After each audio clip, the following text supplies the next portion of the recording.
धार की ऐतिहासिक भोजशाला मामले में हाईकोर्ट में चल रही सुनवाई अब पूरी हो चुकी है।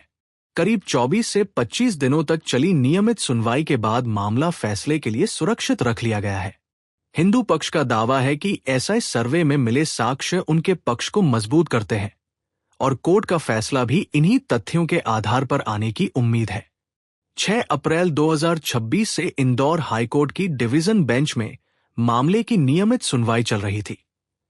सुनवाई के दौरान कोर्ट ने याचिकाकर्ताओं, प्रतिवादियों और इंटरविनर्स सहित सभी पक्षों की दलीलें विस्तार से सुनी। इस दौरान 5 याचिकाओं और 3 इंटरवेंशन एप्लीकेशन पर बहस हुई।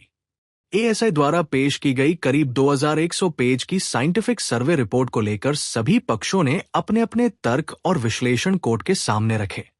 रिपोर्ट में बताए गए तथ्यों, निष्कर्षों और कार्यप्रणाली पर भी विस्तार से बहस हुई। अंतिम सुनवाई में वक्फ पक्ष ने 1935 के गजट नोटिफिकेशन का हवाला देते हुए अपना पक्ष रखा। वहीं एसआई ने अपनी कार्यप्रणाली पर उठे सवालों का जवाब दिया।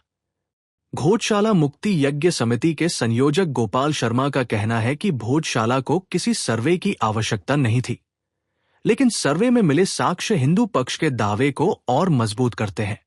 अब सभी की नजर कोर्ट के फैसले पर टिकी हुई है, जो कोर्ट वेकेशन के बाद आने की संभावना जताई जा रही है। देखिए, आज माननीय उच्च न्यायालय खंडपीठ इंदौर की डिवीजन बेंच के समक्ष विगत 6 अप्रैल से रेगुलर जो है आफ्टर लंच इस मामले की सुनवाई चल रही है।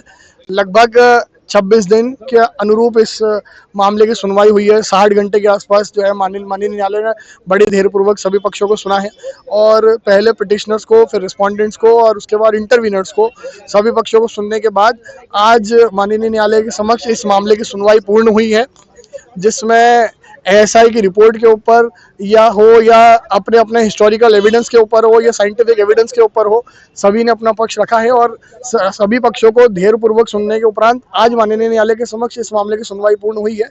और अब जो है ये मामला द्वारा आज क्या तर्क रखे गए? देखिए, आज हमारी ओर से लिखित तर्क दे दिया गया है, जिसमें जो हिंदू पक्ष की ओर से, क्योंकि हम जो है रिस्पोंडेंट नंबर 9 है और इसमें हम इस पिटीशन को एक सपोर्टिंग भूमिका में रहे हैं, तो हमने उस हिसाब से हमारे दस्तावेज और माननीय न्यायालय के समक्ष प्रस्तुत किए हैं। किस तरह के दस्तावेज? देखिए, इसमें हमने जो है कि अभी तक जो भोजोत्सव समिति ने संघर्ष करा है, चाहे वो और धार के हिंदू समाज ने जो संघर्ष करा है, उन सब चीजों को वर्णन करते हुए और एसआई के रिपोर्ट के ऊपर जो हमारा व्यू है उसको माननीय न्यायालय के समक्ष लिखित में दिया है। मुस्लिम समाज ने कल एसआई रिपोर्ट को गलत बताया है। उनके द्वारा कहा गया है कि यह पूरी तरीके से जो सुप्रीम कोर्ट ने गाइडलाइन तय की गई थी उसके अनुरूप एसआई के द्वारा जांच नहीं की गई। देखिए, आज उसका जो कल प्रश्न उठाए गए थे उसको आज जो है एसजी साहब, सुनील जैन साहब, सीनियर एडवोकेट ने उसका जवाब दे दिया है। सभी जितनी आज आपत्तियां उन्होंने कल जो अपने तर्क में दी थी उस सभी को जवाब देते हुए, चाहे वो आरटीआई का विषय हो या आरटीआई में जो मांगी गई जानकारी नहीं देने के संबंध में हो या कुछ उनका कार्बन डेटिंग के संबंध में हो, और मुख्य रूप से उनका ये था कि ये कितना पुराना है स्ट्रक्चर, इसका ये साइंटिफिक इन्वेस्टिगेशन के बाद ये एएसआई नहीं बता सकती। तो उसका उन्होंने जवाब दिया है कि एएसआई जो है वो पत्थर की जो उम्र है, जो जीपीआर मेथड हो या कार्बन डेटिंग हो, जो पत्थर की उम्र बताने का वो उस स्थिति में रहते हैं, तो और उन्होंने पत्थर की उम्र बताई है, उन्होंने इमारत की उम्र नहीं बताई। वो सब चीज़ों को एक चीज़ों को क्लियर करने के बाद एएसआई ने भी अपनी बहस आज समाप्त करी है। पूरी हो गई सभी पक्षों, पिटिशनर्स की ओर से, रिस्पोंडेंट्स की ओर से, इंटरवीनर्स की ओर से, सभी पक्षों को माननीय न्यायालय ने ढेरपूर्वक सुना है और वीडियोग्राफी के ऊपर जो भी आपत्ति आना थी वो भी आ चुकी है और लगभग सब चीजें होने के बाद अब ये बहस समाप्त हुई है। मुझे लगता है कि आफ्टर वेकेशन इस मामले का निर्णय आएगा। श्रीज दुबे, रिस्पोंडेंट नंबर 9, हिंदू पक्ष। जो साक्ष्य निकले थे भोजशाला में, पूरे चूंकि भोजशाला को सर्वे की जरूरत नहीं थी, भोजशाला प्रथम दृष्टि में मंदिर है, लेकिन जो सेकुलर राजनीति चलते जो उसके साक्ष्य उसके नाम में नेम प्लेट में लगा दी गई थी भोजशाला इन कमाल मौलाना, उसको लेकर हमें आप मंदिर में जाने में हिंदू समाज को परेशानी थी। उसको लेकर कई बार प्रयत्न किए, तब जाकर हाईकोर्ट में आवेदन दिया था। आवेदन के बाद में परेशानी थी कि विवादित ढांचे से परेशानी थी? विवादित ढांचा उनके लिए, हमारे लिए थोड़ी, हमारे तो मंदिर है। मतलब वो जो बोर्ड लगाया था कमाल मौला को, उसको लेकर आपकी आपत्ति थी? जी, वहाँ पे जो टिकट लगा था उसमें भोजशाला इन कमाल मौलाना मास्क, तो जब भी हम प्रतिमा लाने के लिए आवेदन करते थे तो उसमें समस्या आती थी कि इसका टाइटल दोनों है, उसके कारण समस्या आती थी। उसको लेकर हमने हाई कोर्ट में आवेदन दिया था, जिसके कारण हमको सर्वे मिला जो 58 दिन चला पिछले वर्ष, और 58 दिनों सर्वे के दौरान जो साक्ष्य निकले हैं 192 प्रतिमाएं पूर्ण निकली है, साथ ही 1700 से अधिक अवशेष खंडित निकले हैं।